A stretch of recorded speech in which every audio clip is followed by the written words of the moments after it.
Hey everyone, it's Lindsay with The Creative Arrow, and today I'm going to do a flip through of my 5th completed art journal. This is one that I did in a Jane Davenport art journal notebook, and I started it in 2020 and finished it in 2024.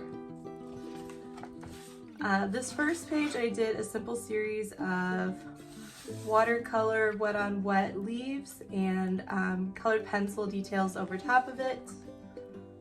This was watercolor background with a little bit of marker flowers and then some mixed media here. It was the spring, but it was also 2020, so I was trying to bring as much joy and color and vibrancy into my life as possible.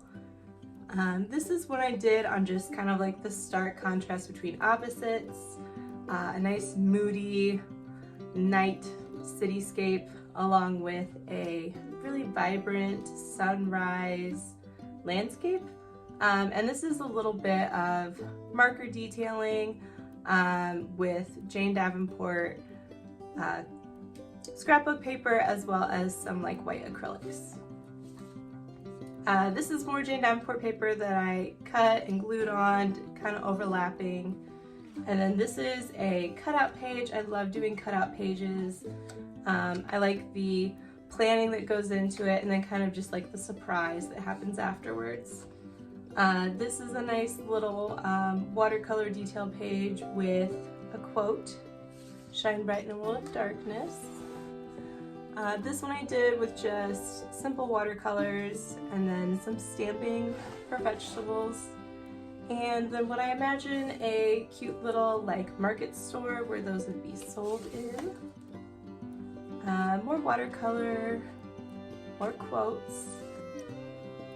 This was a really inspiring quote for that time period as well.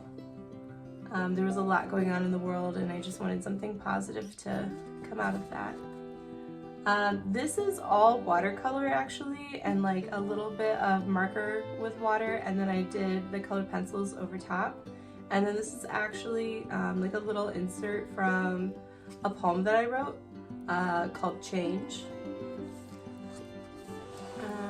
This one is more of that Jane Davenport scrapbook paper and then some stamping and acrylics on top. Ooh.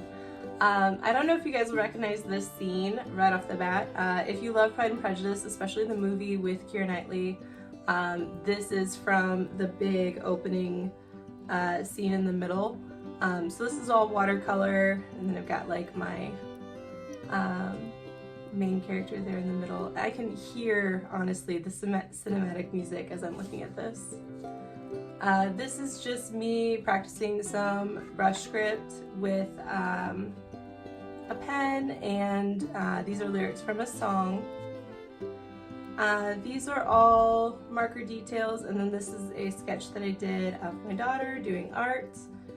One of my favorite things to do together is art journaling and creating and crafting. This is one that I did. It's a collage page. This is actually on my YouTube channel as a spread that I really didn't like, and I did lots of different things with it and I just kept hating it. And then I finally just came back to it with some stencils and acrylic paints and ended up loving it. This is a series from Whimsical Faces. It is by Ivana. She's from Artful Haven. If you haven't checked her out yet, you really need to. But she does a whole series where she teaches you how to do whimsical faces, and this is one that I came up with. So watercolors and pen and ink for both of these. This is acrylic background with a simple black and white pen and ink stencil, or not stencil, drawing, sorry. And these were markers that I added water to later to make them more of like that watercolor effect. That's one of my favorite techniques. These are acrylics with this pen and ink detailing on it. This is a really popular video on my YouTube channel. It's a mixed media collage that I did. Lots of fun die cuts and stickers, and then the acrylics on top. It's just a really, really beautiful page.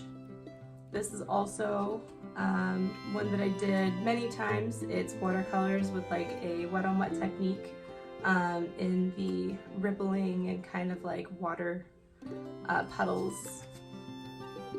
This is also one that I did in my YouTube channel with Mixed Media Collage, and this one is based off of you know, women and being proud and Women's Appreciation Month and stuff like that.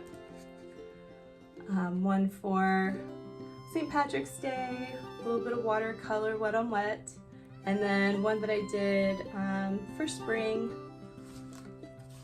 Ooh, this is my favorite Mixed Media Collage one, or I guess it's more of a cut and paste because it's all just scraps of construction paper and cardstock, and it's all just been glued and pasted, and it's just so fun. This is a Mixed Media Collage one that I did, and added a little piece here in the middle. I love just kind of like adding pockets and doing stuff with each one of these. Little black and white one. This is acrylics with the coffee sticker, one of my favorites. This is a watercolor background that I did acrylic on top of, and I just love the contrast here, and then the softness of the background, and then just like the really thick brush strokes here in the flowers. This is one that I did acrylics in the background with a spatula. Be bold, be brave. These are more acrylics and some colored pencils. These are also in my YouTube channel. And then this is where I was doing my monthly prompts, and then I was trying to mark off each ones that I did. So a lot of these are going to be based off of that. More Mixed Media Collage. This is a spring mood board that I did that year, which I think turned out really cute. This is actually all acrylics, and I did a lot of this using balloons. This is also on my YouTube channel, so if you're interested in this page and how I created it using balloons and acrylics, check that one out for sure.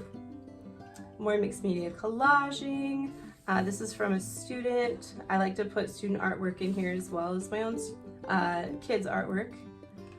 Just a fun play on watercolors with wet on wet techniques and blending.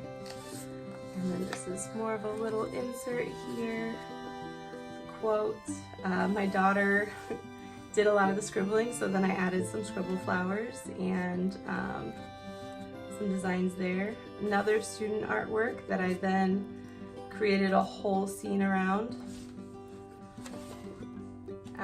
More Mixed Media Collage, more student artwork, stickers, all kinds of fun stuff like that. Stuff for my daughter again, more scribbles.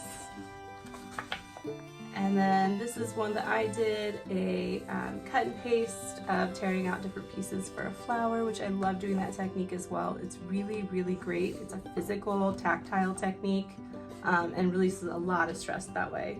And I just added some scribble flowers on top. And then a quote. And more from my daughter. So there you have it. This was my 5th completed art journal. I hope you enjoyed this walkthrough with me. Thank you so much for joining me. Thank you for watching. Make sure to like and comment and subscribe.